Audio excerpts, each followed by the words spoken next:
Well, this is the type of tragedy we've all been through too many times. Now parents are struggling once again to find ways to talk to their children.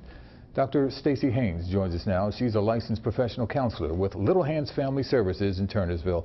Dr. Haynes, this is a tough, very tough conversation for anyone to have. It's even tougher when it involves children.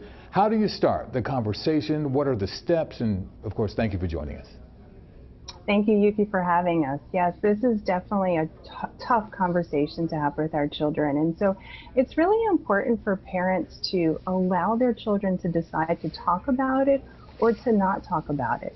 We know that children respond to trauma in different ways. We want to acknowledge the fear as well as making sure that we don't dismiss concerns. Our children need to feel that sense of security, safety, comfort as they're going through this time. Because I know the parents are struggling. How do you speak specifically to them to find the right thing to say? To be honest, even watching the clips today, it's hard. And I tell parents, tap into how you're feeling. Be honest with your kids. It's okay to just listen. It's okay sometimes if we don't know what to say, but to be present is really important. Doctor, is there anything parents should look for in their own children, say their behavior in response to the tragedy? Yuki, oftentimes we'll see children have somatic symptoms, things like headaches, anxiety.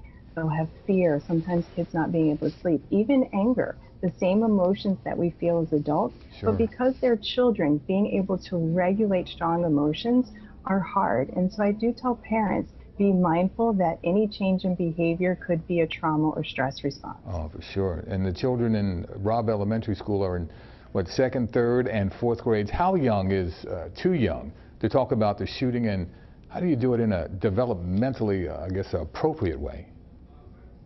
And Yuki, that is hard. Many of our children, when we think about gun violence, this is the 30th incident in a school, and so these are conversations, unfortunately, parents are having to have with younger children. And so it's never too young, but we could always open up and say, how are you feeling? Talk to me. I'm here, I'm willing to listen. But anything that our kids are willing to talk about, we want to be open and available for them. We're just about out of time, but I'd like to get your insight and expertise in regard to the surviving children. They need our prayers after witnessing what they did, and how should adults help them now, because this will be with them the rest of their lives, no doubt. They're going to need a lot of support, Yuki. As you said, our prayers, our connectedness, they're going to need a community, they're going to need that village, and we definitely want, our thoughts and prayers go out to their families, counseling, support.